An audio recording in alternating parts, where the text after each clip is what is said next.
providência de Deus em seu favor.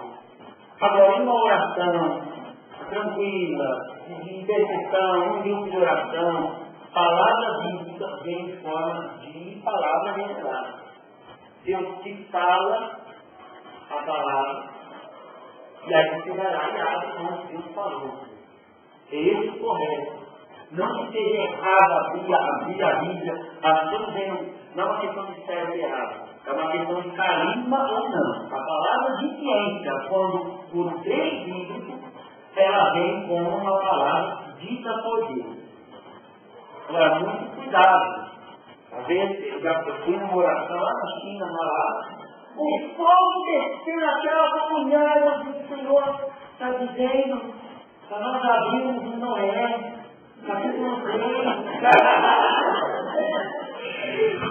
Então, embora na hora, não existe Noé. Então, você está mandando abrir em Marcos 17, vamos lá, o vai até 16, Marcos 100. Então, se quer entender, esse lado é abrir. Viu que não tem, não existe? Nem esquece, não ficar com complexo de culpa.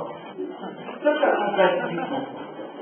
Todo bom carismático, tem que ver o que eu vou dizer agora. Todo bom carismático, com filho do Espírito, temente a Deus, todo bom carismático, alguma vez na vida, já agiu na carne. Já, porque é carinho, é errante que já tem. Deus é pedagogo. São Paulo, capítulo 13 de Coríntios, diz: a nossa profecia é imperfeita. Quando vier perfeito, porque é perfeito passado. Então ela é imperfeita. Não estou dizendo que todo bom carismático foi conduzido pelo maligno, não.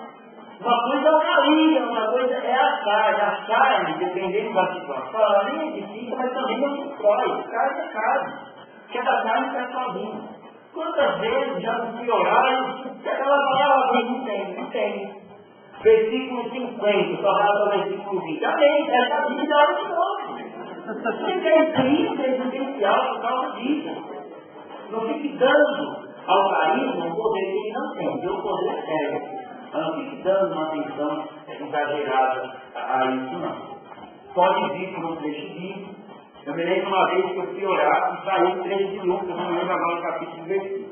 Eu pedi algo para o Senhor no meu quarto, e aí o Senhor falou, versículo tal. E ele ainda falou, só o versículo tal. Tá bom, só o versículo tal. Abri e estava escrito lá. Eu dar-te todas essas coisas que se prostrarem diante de mim. Pronto. Aí eu concluí a oração, né? Não sei se falou, só o versículo tal. Era a tentação de Jesus no deserto. E Satanás disse a Jesus, dar-te tudo isso que se prostrar diante de mim. Você lembra essa palavra? Quer dizer, imagina que eu abro e leio o versículo anterior. Satanás falando disso, me deixa na parede. Deus especificou o versículo tal. Deus usou as palavras da Bíblia para falar de mim. Eu te darei a graça que você deseja. Se você se prostrar diante de mim. Mas no contexto bíblico, era uma palavra de sermão para Jesus. Então, tome cuidado, preste atenção na voz de Deus quando ele der a palavra. Deus versículo tal, ele só o versículo tal. Outra coisa, já distingui aqui revelação e revelações em palavras e palavras. Agora, coração é um termo muito usado para esse momento de revelação. É diferente de audição. O Senhor toca no meu coração. É o que mais, geralmente, quando a gente for falar uma palavra.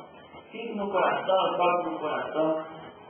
Coração é o lugar de encontro com o Senhor.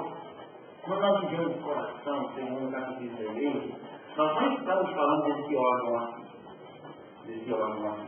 Nós estamos falando da nossa alma, um lugar onde nós podemos sentir a Deus. Teologicamente, o lugar do encontro com Deus é a mente. O seu coração é a sua mente, é aqui, também. Esse órgão aqui, fisiologicamente, só serve para ocultar sangue das partes do seu corpo. Ele não fala. Ele não fala, não diz, ele não pensa. Quem pensa é aqui, ó. O seu coração é o seu sentimento.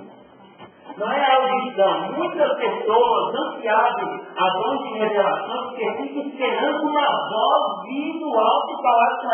avó, o filho a avó. Revelação não é isso. Não funciona dessa forma. Não funciona dessa maneira. Eu lembro quando eu fui orar com alguns surdos uma vez, eu disse para ele, olha, o Espírito Santo está falando isso aqui, e eles ficaram assim procurando o Espírito Santo, porque eles são surdos, eles pensavam que eu estava ouvindo a voz de Deus. Não, ele fala no coração. Né? Porque você também pode ouvir a Deus. Se fizermos oração com surdos, os surdos tiveram visão, tentações que, quer dizer, eles entenderam que Deus fala ao coração, não ao sentido. O sentido pouco pode ter um entendimento. É por isso que, agora sim, já tenho falado de dom de línguas, dá para mencionar melhor como funciona a revelação. A revelação, ela comumente vem, a palavra comumente vem no momento de oração em línguas. Por quê? Como a palavra, a visão, vem aqui no entendimento, se você está ocupado falando, você está raciocinando palavras para falar. Com o dom de línguas, você está orando, sua mente está orando com entendimento, a sua mente está vazia. E enquanto a sua mente está vazia orando em línguas, aí as imagens começam a vir, as palavras começam a vir. Daí a imprescindibilidade. É importante quem usar o dom de línguas para que os outros dons se manifestem. Porque o dom só se manifesta, geralmente, na oração. Mas se eu estou orando com o meu entendimento, ele não pode se manifestar. O entendimento é ocupado. O Espírito Santo está me dando, então porque se profunda a linha, ora em língua, e as palavras dele. Por isso nós fazemos grandemente favor em língua, e aí silenciando, e o povo começa a voltar, aí começa a vir por quê? O dom de línguas permitiu que Deus falasse conosco, que nós nos comunicamos com Ele. E toda comunicação com Deus é dialógica. Deus fala com Deus e Ele responde. Ele sempre responde. Pertence ao outro. Esse é um detalhe. A palavra é diferente, a palavra de revelação, ela pertence à pessoa. Eu já vi pessoas que proclamam, recebem uma visão, algo da vida do irmão, e geralmente, quando é algo vital, um problema que a pessoa está enfrentando, geralmente é algo que incomoda. A revelação vem porque é Deus convidando aquela pessoa a mudar a vida, ou a ser curada, a se abrir uma cura, enfim. Eu já vi pessoas que ficam sabendo daqui, olha, Deus está mostrando isso, você confirma, a pessoa confirma que está vendo que é Deus que está falando. E aí aquela pessoa que recebeu a palavra, fica o tempo todo olhando, ela está vendo o que Deus falou, está aqui na minha, olha, você já pensaram, já para com isso, para com isso. A revelação não é de um teu, foi para o outro, não é para você. Você precisa ter sigilo, precisa ter prudência com a palavra que é recebida. Muitos casos de escândalos no início da renovação, de padres que influenciaram a renovação, é justamente por causa de uso indevido da revelação. Chegaram no momento do padre, do povo, o carismático está se perdendo na vida dos outros. Porque a vizinhança dos outros, entre aspas, a vizinhança dos outros, o povo não gostava da forma como era dito, da forma como era proclamado, e eles diziam, padre, e o correto não disse para de cometer a vida dos outros. Se estão mexendo no lixo dela, procurando documentos, é uma coisa que você sabedoria para proferir a palavra. Duas coisas para a revelação. A confirmação, que é importante, quando estamos em grupo, geralmente se confirma aquela palavra. Ou uma outra palavra, eu sinto algo e a pessoa vem e confirma para mim, ou uma sensação também.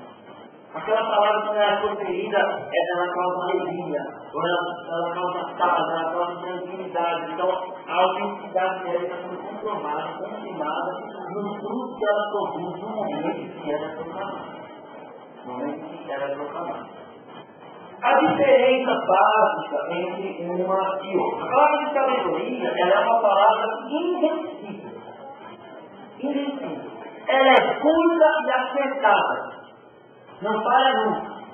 Então não é nenhuma revelação extraordinária. Ela é, acima de tudo, um convite